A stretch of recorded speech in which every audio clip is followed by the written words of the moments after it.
पश्चिम बंगालमध्ये संध्याकाळी 5च्या सुमारास 90% मतदान झालेलं आहे। गेल्या वेळी बंगालमध्ये 85% इतकं मतदान झालं होतं, तर यावेळी पश्चिम बंगालमध्ये रेकॉर्ड ब्रेक मतदान झालंय। तामिळनाडूत 82.24% इतकं मतदान झालंय। 5 वाजेपर्यंतची ही आकडेवारी आहे। यानंतर सुद्धा आकडेवारीत थोडासा बदल होऊ शकतो, मात्र मोठ्या प्रमाणात बदल होणार नाही। आता 90% पश्चिम बंगालमध्ये तर 82.24% तामिळनाडूमध्ये मतदान झालंय। मतदानाचा आकडा बघितला तर घसघशीत मतदान झालेलं आहे।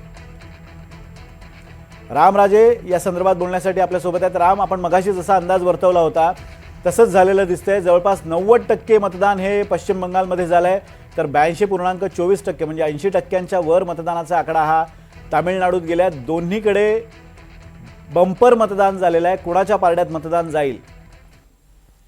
बिलकुल विनोद, हे मतदान होण्याचं आणखीन एक कारण म्हणजे की सुरक्षा यंत्रणा, CISF, CRPF यांनी ज्या पद्धतीनं संपूर्ण तुकड्या ज्या आहेत तिथं अमित शहा यांनी पाठवल्या होत्या, आणि त्याचबरोबर की कुठेही हिंसाचार होऊ नये आणि मतदान करण्यापासून कोणाला रोखता येऊ नये असं जे करण्यात आलेले यावेळेस सुरक्षा यंत्रणा, तर त्यामुळं हा आकडा जो आहे तो वाढताना दिसतोय। कारण लोक आता कोणतीही भीती न बाळगता बाहेर येऊन मतदान करतात मोठ्या प्रमाणावर।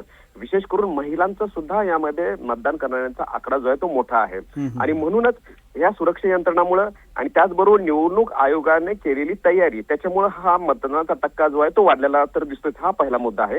आणि दुसरा मुद्दा म्हणजेच की जे की 2 टर्म झालेले आहेत ममता बॅनर्जी यांना, तिसऱ्यांदा हॅट्रिक त्या करतायत का? परंतु कुठे ना कुठे अँटी इन्कम्बन्सी जी आहे ते दिसून येऊ लागलेले आहे आता, आणि त्यामुळेच हे मतदानामध्ये त्या पद्धतीनं रूपांतर झालेलं आहे का हे सुद्धा पाहावं लागणार आहे, कारण निकालामधून ते स्पष्ट होईल। मात्र अनेक ठिकाणी हिंसाचार झालेला आहे आणि तरी सुद्धा लोक बाहेर मतदानासाठी येतात। आता ही 5 वाजेपर्यंतची आकडेवारी आहे। आणखीन जे अद्यावत आकडेवारी येईल ती साधारणतः 94%च्या आसपास जाण्याची शक्यता जी सांगितली जाते। धन्यवाद राम, दिलेल्या अपडेट्सबद्दल। दोन्हीकडे मतदान बंपर झालेलं आहे, त्यामुळे हा वाढीव मतदानाचा आकडा कुणाच्या पारड्यात पडणार आणि कुणाची चांदी त्यामुळे होणार हे पाहणं महत्त्वाचं असेल। 2 दृश्य आपण बघतोय। एका दृश्यांमध्ये पंतप्रधान नरेंद्र मोदी काही धार्मिक व्यक्तींशी संवाद साधताना दिसत आहेत, तर दुसरीकडे ममता बॅनर्जी या रस्त्यावर उतरून मतदारांना अभिवादन करतानाची ही दृश्य आपण पाहतोय।